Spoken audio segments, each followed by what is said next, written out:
जब से मनुष्य जीवन की शुरुआत हुई है, तब से ही मनुष्य के जीवन में दुखों की शुरुआत हुई है, या यूँ कहें जीवन की शुरुआत ही दुख है तो गलत नहीं होगा।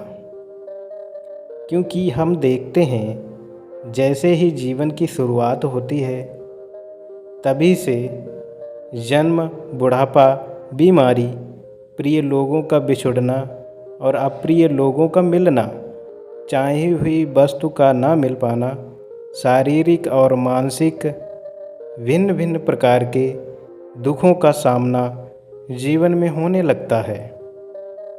अगर हमें इन दुखों से छुटकारा पाना है तो इस कहानी को अंत तक ज़रूर सुनें।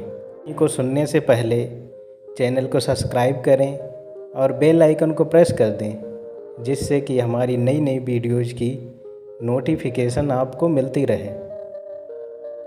एरकपत नाम का एक नागराज था।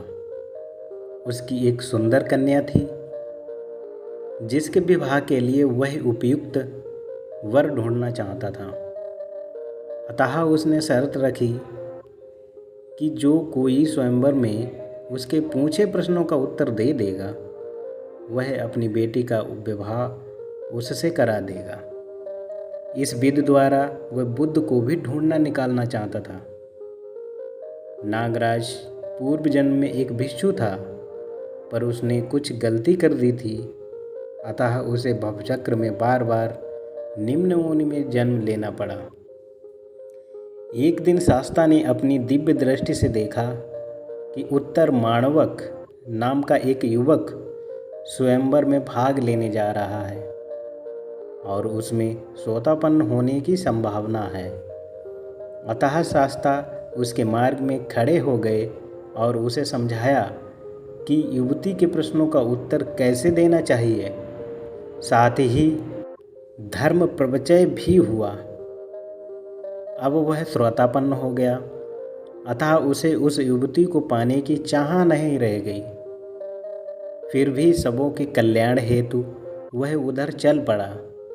स्वयंवर में युवती ने प्रश्न किए, राजा कौन है?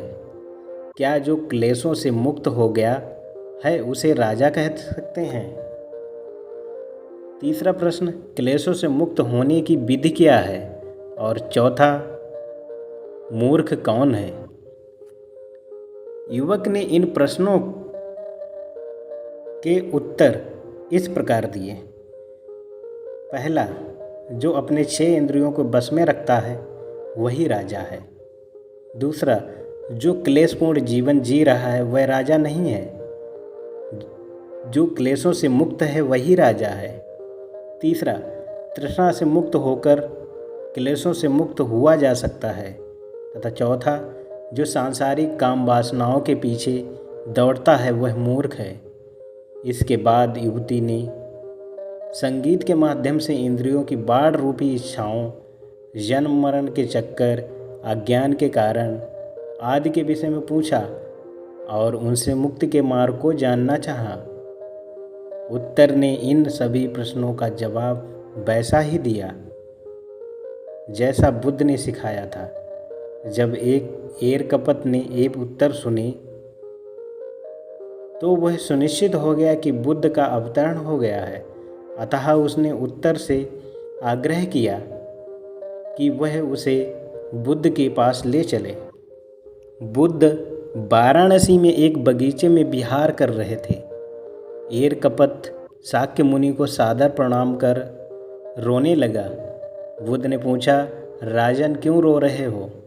एरकपत बोला, मैं 20,000 वर्षों से श्रमण धर्म का पालन कर रहा हूँ, पर वह मेरा कल्याण नहीं कर सका और ना आप सदृश बुद्ध का दर्शन करा पाया। तब बुद्ध ने उसे समझाया, मानव जीवन मिलना कठिन है, वैसे ही सधर्म के श्रवण का अवसर मिलना कठिन है। बुद्धों की उत्पत्ति दुर्लभ है, बुद्ध का उत्पन्न होना कठिन प्रक्रिया है, मानव जन्म जीना भी कठिन है। अतः बुद्ध कहते हैं, सभी पापों को ना करना, पुण्य कार्य उनका संचय करना और अपने चित्त की शुद्धि, यही सब बुद्धों की शिक्षा है। धन्यवाद।